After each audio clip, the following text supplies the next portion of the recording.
Hi, everyone. I'm Janelle Estes, Chief Insights Officer at UserTesting, and today we're thrilled to have Patrick Quattlebaum joining us on the Human Insight podcast. Patrick is the co-founder and CEO of Harmonic Design. Previously, Patrick was Managing Director at Adaptive Path and Head of Service Design at Capital One. He's also the co-author of Orchestrating Experiences, Collaborative Design for Complexity. Thanks so much for joining us today, Patrick, and welcome to the show. Thanks for having me. So, as I understand it, Patrick, you've got a passion for helping nonprofits and especially libraries. So, for this insight segment, we actually asked some user testing contributors about their library experiences and how they think libraries can improve. So, let's listen along to what they said. Ever since I was able to walk, I remember going to the library. I've always had a good experience at the library. It was always magical to me. But now as an adult, I use my public library again, at least once a week, for myself and for my own children. I have always loved the environment of a library. And even now, I do use it to with my own kids. They get books, and that way I try to pass on the joy of visiting a library. Closest library to us just got remodeled, so we're using all of those new features. We've used like the 3D printing at the library, so it's come a long way from when I was just a kid checking out some read-along books. I think it's a place to just really foster and facilitate learning in all subjects and all ages, and never stop learning. I believe that the role of libraries in the community is probably understated or can't be overstated. There are so many resources. It's not just a place to go and find a good book. I feel like I'm semi-informed. Like, I don't know everything there is to know. I think they could educate the community better on the services they provide and examples of how you could use them to the best of your ability. If they aren't already, I would have to say going out into the public where the people are would maybe be a better way to serve the public. And I think the other thing would just be like focusing some more programming to like those middle ages. So like there's a ton of programming for seniors and a ton of programming for kids. But there's not a lot of programming for like 20 to 60-year-olds. So, I certainly agree with the sentiment around libraries being magical places. What did you think about that feedback, Patrick? Yeah, the feedback tracks a lot with what I've learned in the last decade of working with different libraries. I've worked with, especially around libraries in cities across the U.S. And, a few things that they mentioned stood out to me. So one is the comment about spending more time with the community. One of the things that approach that I take with libraries is they obviously spend a lot of time with the public coming into the library, and libraries typically do a lot of quant and do different types of surveys and have a lot of data on, say, circulation of books and other materials. When I work with libraries, I teach them how to do qualitative research and spend one-on-one time with community members and really understand kind of the lives that are unfolding around them. Libraries are magical places, and they try to help. They're on the front lines of so many different things in the community and improving it.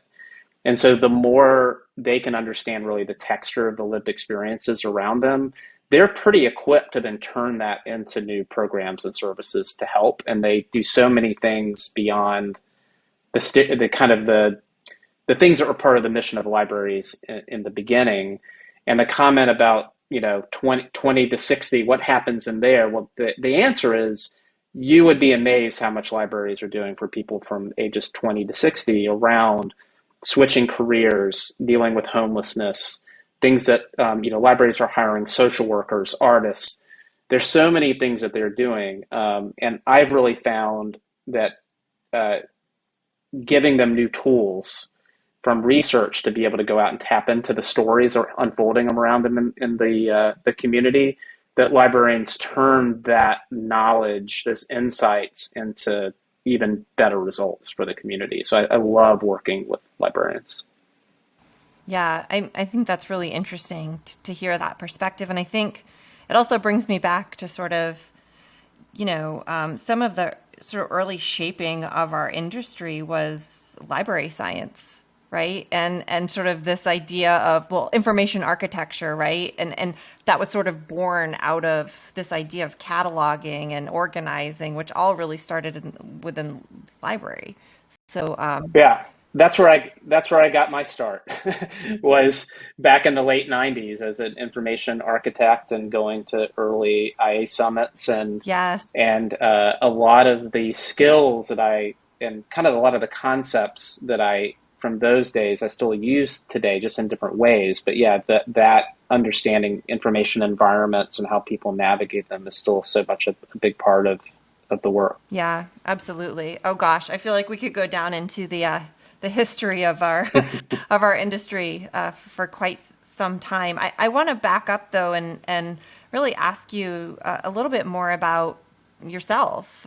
Your progression through lots of different companies within the UX space, some of and many of which were quite defining and considered to be really, I guess, poster children for a lot of the folks that are listening in today. So I'd love for you to kind of tell us your journey and maybe even what's top of mind for you these days. Sure. Well, I always start with that my undergraduate degree is in literature. So I'm a humanities educated in the humanities and a big believer in the importance of the humanities to everything that I do. And if people ask me like, hey, you have a design degree, what things kind of helped you get to where you are? I'm like, my humanities degree. Like without that, I would feel, completely lost. It really provides an incredible foundation for me. But after getting a literature degree and deciding not to become a professor teaching Samuel Beckett, like in somewhere, some small college somewhere, I worked in the family business. So it was a service business. So I learned how to run a small service business. And then late '90s, like a lot of people, when the web was starting to get more popularized, segued into information architecture and got a master's in design. And I would say I would consider my tribe up until maybe the kind of 2008, 2009 was user experience. And then I discovered service design and realized that I was doing it without really knowing that was the label. And that was the scale of design that I was really most passionate about. So I spent since that time working in service design, had uh, great experience joining Adaptive Path when we were shifting more of the practice towards that, and then at Capital One and introducing that to the organization. And then but I'm a consultant at heart, so I've gone back. I've started my own company, and we focus specifically on service design and working at that scale of where services and systems and trying to look at things from that level of zoom, and then partnering with product designers and people of all sorts to just try to make better better outcomes for people. And I guess what's on my mind, I think like a lot of people these days, is a lot of things around us have been disrupted in terms of our daily lives and what it means to be a person navigating the world inside and outside of organizations, and you know what those changes are and what they mean, how to get better at practice to make better design interventions in these complex systems is something that I'm really thinking about every single day in our practices. Yeah, absolutely. I know. Yeah, it's been sort of a constant change and disruption for going on what, 3 years now, just about 2.5. And I think you're right in the sense of you know we're all we've got all these external things happening around us, and never mind your personal life, your career, your the other things that are part of what makes you individual, but there's just outside contextual, COVID, inflation, war, upcoming elections, and I think you're very right in the sense that like it's important for us as people in this profession, and just as companies who are delivering products and experiences, like all of these things need to be taken into account when we are, delivering experiences to customers. And I think that's what a lot of practitioners are trying to figure out, which is, at the same time, when I talk to most designers and people in other roles in companies, either clients or other organizations, and I'm sure you hear this all the time, then there's also, how can we go faster?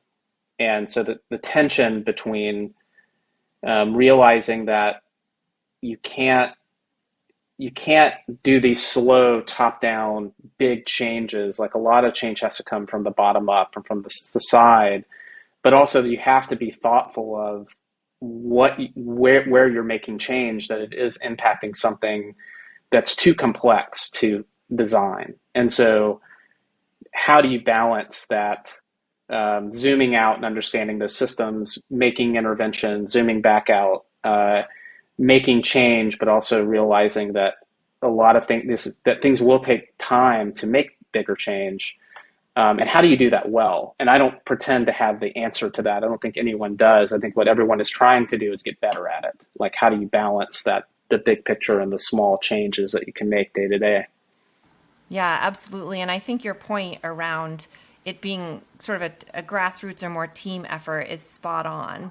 And I've been kind of reading up on some of the things that you've posted and published, and you've said in the past that good design is a team sport. So how do you Mm-hmm. recommend getting everyone kind of playing together, especially when not everyone is a designer?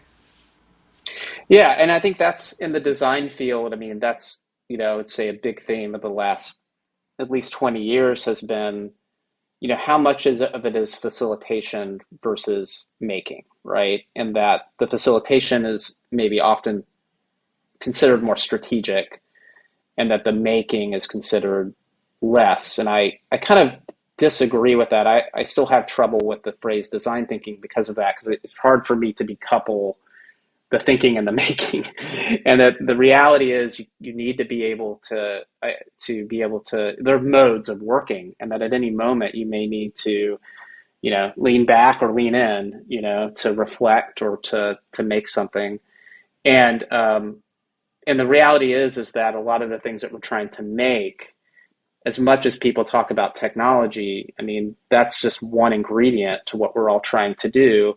And that you need people who understand how to design a good process, or how to create the right environment for a human to do a job, or to write a good policy or change a bad policy. And so you need these different skill sets and competencies and points of view on any team. And the teams hopefully are more diverse and reflecting the world around them, which means you have to be comfortable with um, you know with getting better at how you, when you gather and bring people together, how you do facilitate that work, but then also how do you then also uh, then make sure that action is followed after bringing together and either aligning or sense making and seeing things more clearly. Um, and and and I think that is that ability to know how and when to lean in to guide something versus just to sit back and let people go and do the work, whether you call it design or not. And again, it's a little bit of a dance, and it's something that some of it you gain with experience, but I think it really starts with understanding and embracing that a lot of things we're all trying to work on together is not one skill set, one approach, even one type of design is usually not going to be able to make a dent in some of the change that we're trying to make. Yeah, it's an interesting kind of distinction to make between facilitating and facilitating design and making design. And I think you see that as well with getting customer insight and feedback. Like there's sort of that dance that's happening right now as well there, in terms of facilitating other teams, people, individuals to talk to customers, gather feedback, versus, I guess, instead of making, maybe it's collecting. I don't know if I just use a different word. No, But there is I think this, that's a like, good, yeah, yeah. I completely agree. I mean, back in, you know, what do we call them? The aughts back in 2005, 2006, and 7. I was building a large user experience team, and I had somebody who was going to take design research and start to build that out. And I remember talking to her back then, like, all right, you're a really good researcher. Your job now is to help other people do parts of the research. We have to increase the surface area. There will never be enough time or money or researchers to collect. It's like we're always going to wish we could know more.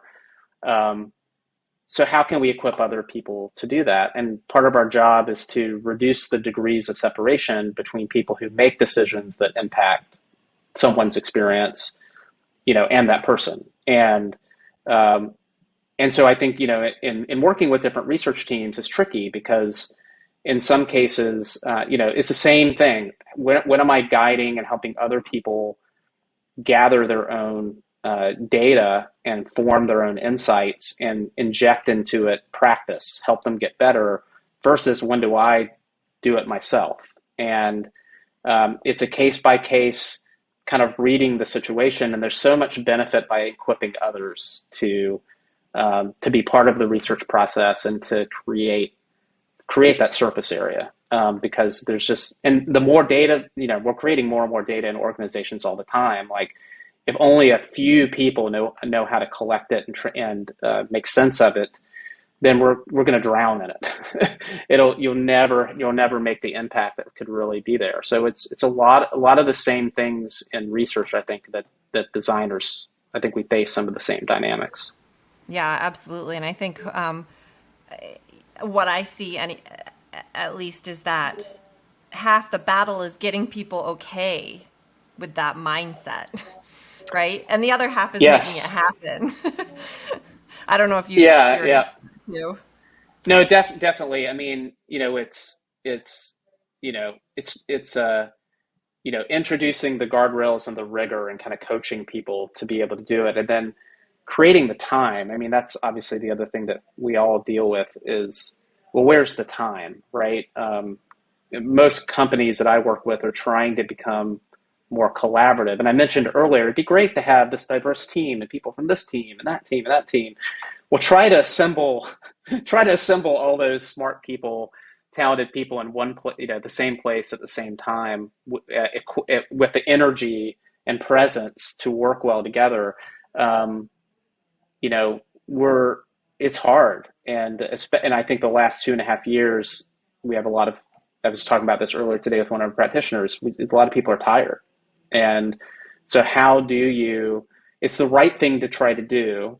It doesn't mean it's easy. And I know with the companies that we work with, it's continual experimentation of what is that right formula that balances, when you look back on it, that we did good research and it created quality insights that we use, but also that we were able to involve more people, get them closer to it, which leads to the action. It's kind of creating the change through the process versus doing the work, giving people insights and hoping that they take it and change, right? But again, it can be a very challenging in general. And then I think right now, after 2.5 years of the pandemic, I sense from talking to a lot of people that, and I'll speak for myself, we're a little tired, but we want to keep it up, keep the energy up as best we can. Yeah, absolutely. I want to switch gears a little bit and ask you a little bit about your viewpoint on the importance of everyone getting aligned on what we call things. So things like the difference between channels and touch points and ecosystems and journeys. And you're right, I hear words used interchangeably all the time. So yeah, I'd love to hear your perspective. Yeah, this is another tricky one because I definitely have worked with some organizations that have tried to say, here's the word, here's the definition, and here's who owns it. You cannot change the definition, they own the word. And that is that kind of just goes against linguistics and like how language emerges. And that's just I think it's a lost cause from the beginning. But I do think that in working with organizations and making sure when we're using words to say, okay, what do you mean in this context? So like when you say channel, are you talking about a medium? Are you talking about a distribution channel? Are you talking about what you're watching on the television? What are you saying by channel in this instance?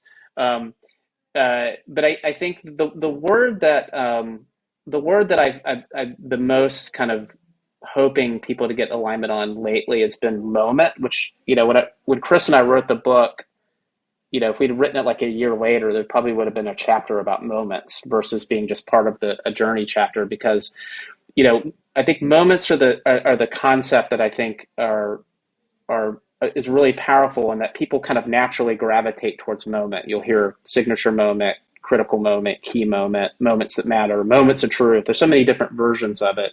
And every different department from their kind of point of view, like might think of a branded moment versus another thing like, well, the moment of entering the store or whatever.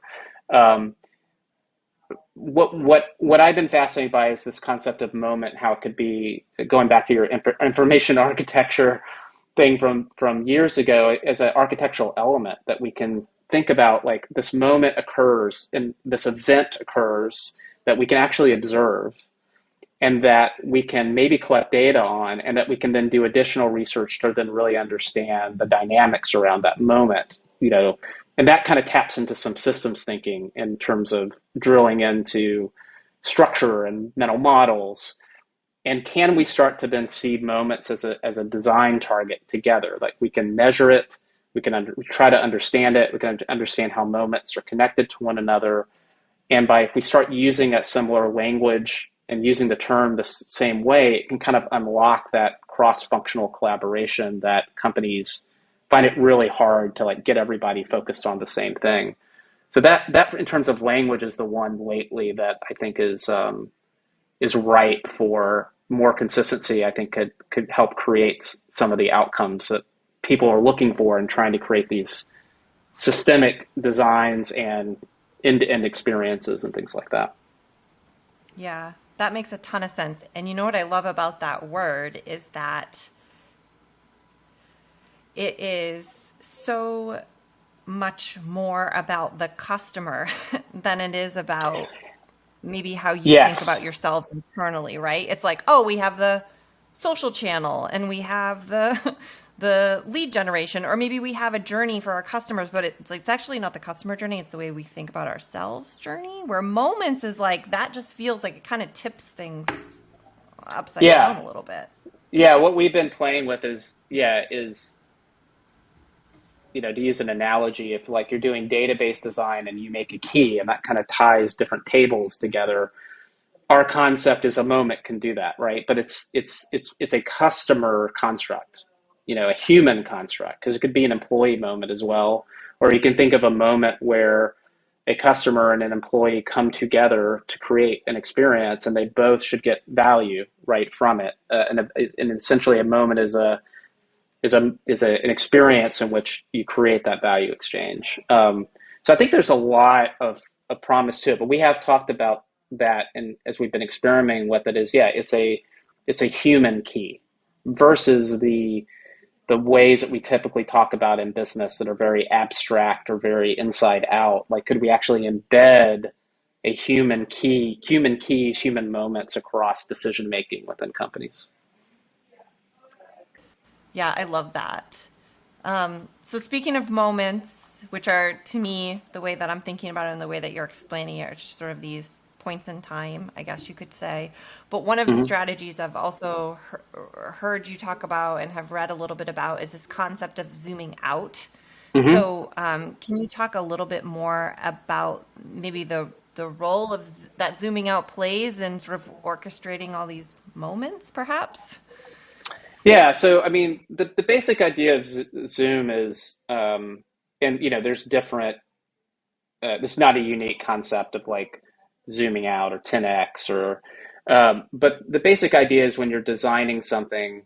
So if you think about a moment in time, and maybe you're designing, the uh, the checkout experience on a retail website, that functionality is serving a moment that is, if you zoom out, of course, that's part of maybe a shopping experience on the site. But that if you zoom out again, that could be part of a shopping experience in which that site is a part of a bigger system that you're interacting with, and you could just keep zooming out. Or another example would be, often when you're designing, say, a mortgage experience of getting a home, you could zoom out and look at the home buying experience, and then you can see differently what it means to get a mortgage, and either how you could design that experience better, or you see opportunities for potentially other products and services that help people navigate something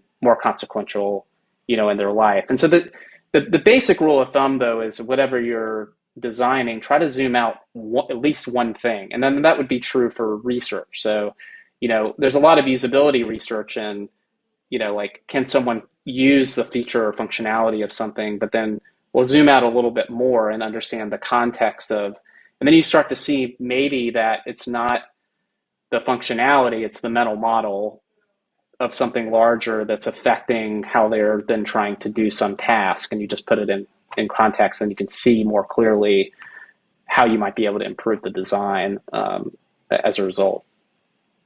Yeah, I mean, it's an important context that I think a lot of people forget about, right? That not only is maybe the interaction that you're working on or the system that you're working on coexisting with other touch points that your company is likely responsible for, but you're actually part of this broader ecosystem or life of somebody. Your mortgage buying experience is a great one, where it's like, okay, this is home buying in general, not just, applying for a mortgage. There's so much emotion and empathy that could be built for people when you actually look at that larger experience and you apply it to design an experience. So, what actually could be a really nice segue here around this idea of zooming out and really looking at and understanding the people and the humans that you're designing for.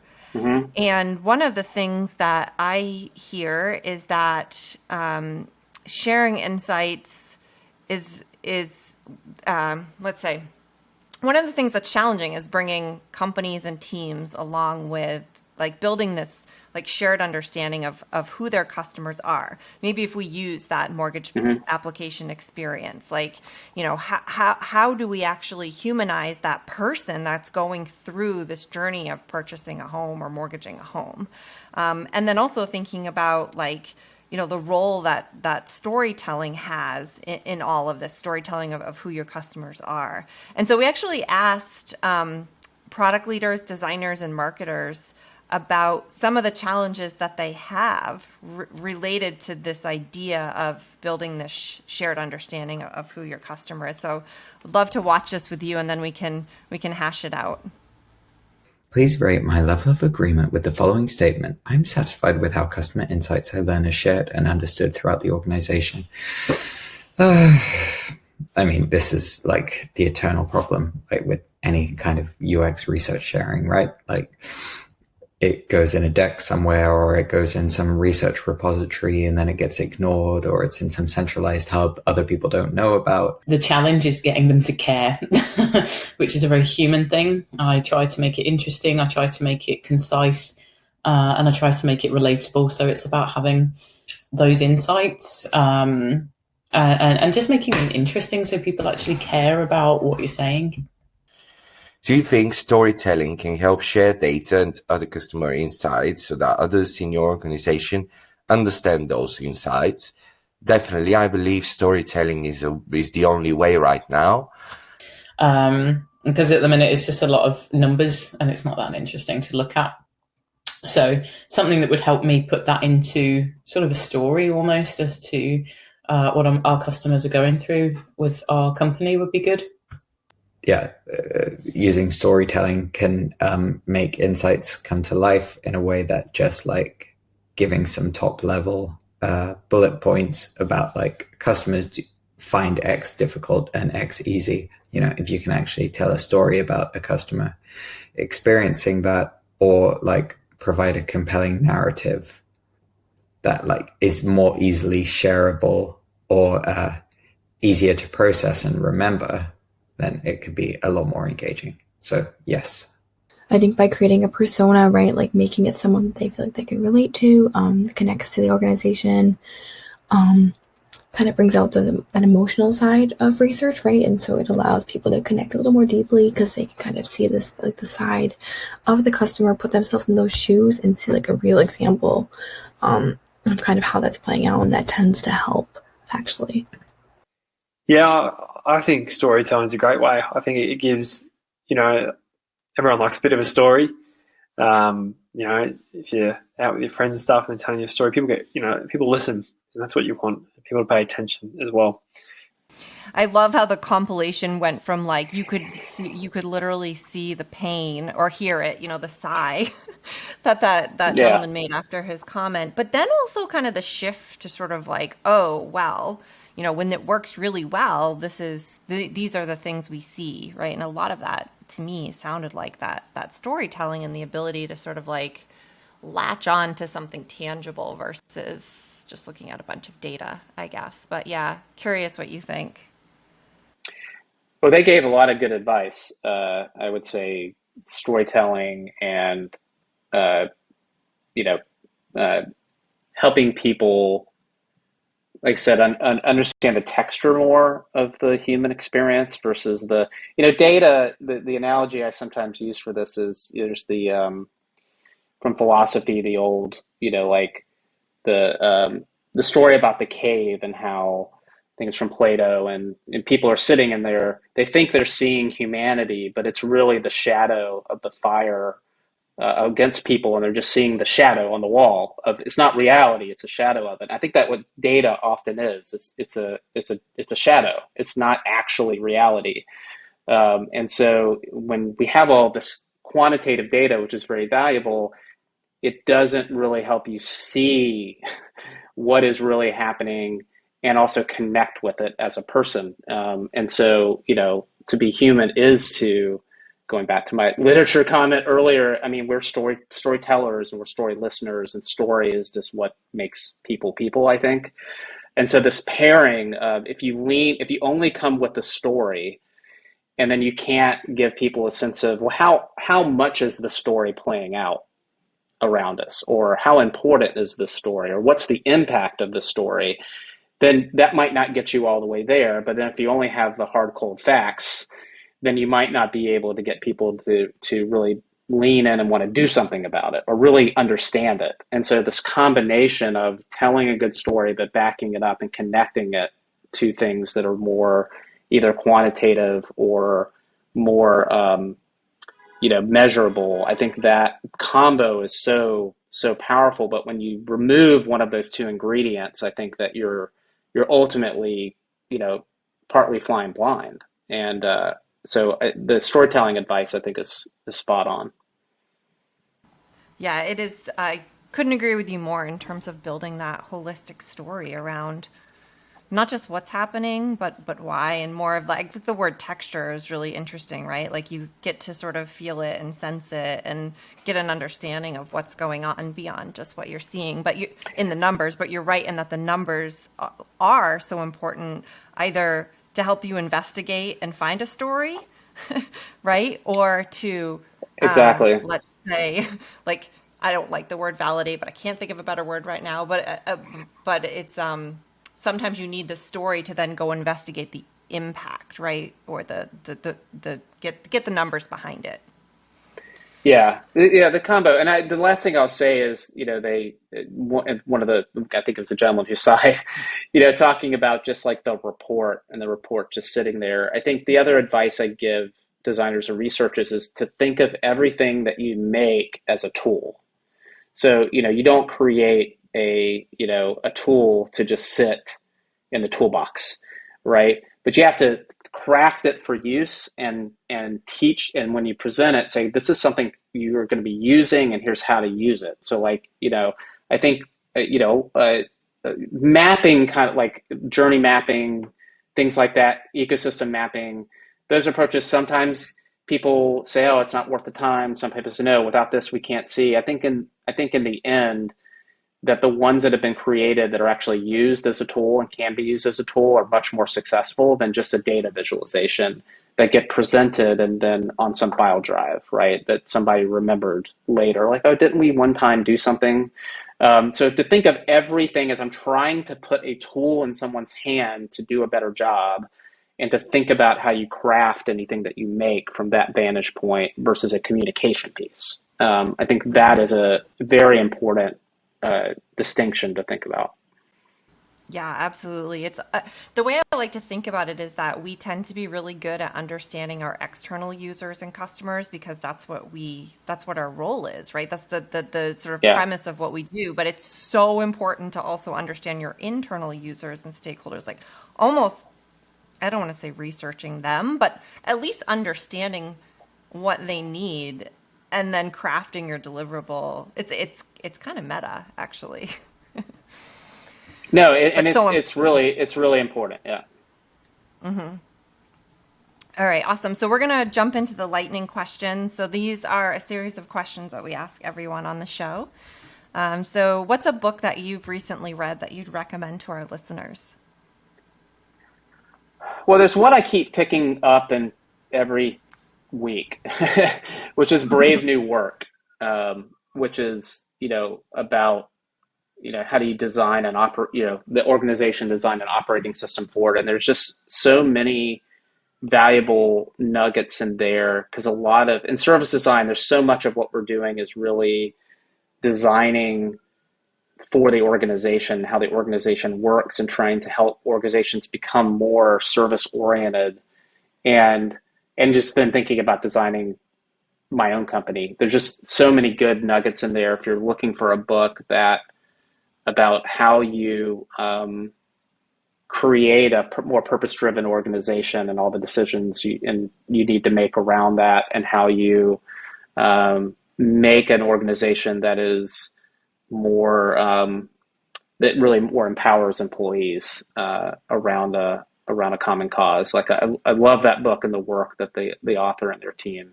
do. So I was just saying, yeah, thanks for that book recommendation. It looks really interesting. Next question is a piece of advice you'd give someone trying to convince others to invest in customer feedback. It might sound wild, but these scenarios still exist. That's a broad one. Well, I think going back to, there's a lot of things you could do, but like going back to the earlier part of our conversation about reducing the degrees between people and who you're trying to understand, I think bringing people into the research, I'm working with my team is working with a company now, and they actually do a pretty good job, but like we're just identifying certain individuals to bring closer to the work and to actually hear firsthand, take them into some customers' homes, because then they'll open up to believing in it more and influencing other people. And so I think one of the things is, in general, like we're trying to get more feedback in here, I would say try to narrow down and find people that if you can get them to see things differently and start believing in it, that they can help bring others along, versus just the research team or the design team having to do it. That having people do the work for you to make that change in your culture, I think is a good move. Yeah, I love that. Bringing people along, it's so important. And finally, when you think of the future of service design, which is where you've spent a good part of your career, what are you most excited about? Oh, wow. I don't know. Excited, terrified. I think, the way that I think of service design is really, is really about changing organizations to be more service oriented, and to work at a different pace layer than some of the product design technology work. So if you think about the concept of pace layers, that some things change more quickly than others, I think I'm excited about the ability to be a pace layer that's still moving quickly, but maybe with the reflection and the zoom out to really understand and help people really make smarter decisions about these complex systems that we're trying to change, together. But then I'm also kind of the challenge of, I mentioned earlier that you hear in companies, fast, fast, fast. And a lot of what we try to do in service design is that it's faster to get to the changes that are going to be more, I think, positive and sustainable. But in the near term, sometimes it looks like, can't you go a little bit faster? So I'm excited that companies, I think, are hiring more service designers, embracing more of these techniques. But I'm also on my toes about that in the end, people want change fast, even when it's hard to do, and that we have to be able to bring people along and help them understand and kind of push ourselves to figure out the leanest ways that we can do some of these approaches without just removing all the rigor. And I'm sure that sounds familiar to a researcher and how quickly can we get to those insights? Yeah, absolutely. And I think that's it is an exciting and interesting, and it's a challenge that kind of lies ahead, but I think it's a fun one to work on and untangle. Yes, definitely. Yeah. Thanks so much, Patrick, for joining us today on the Human Insight podcast. That was a lot of fun. I learned a lot from you, and this was great. Thank you. Cool. Thanks for having me.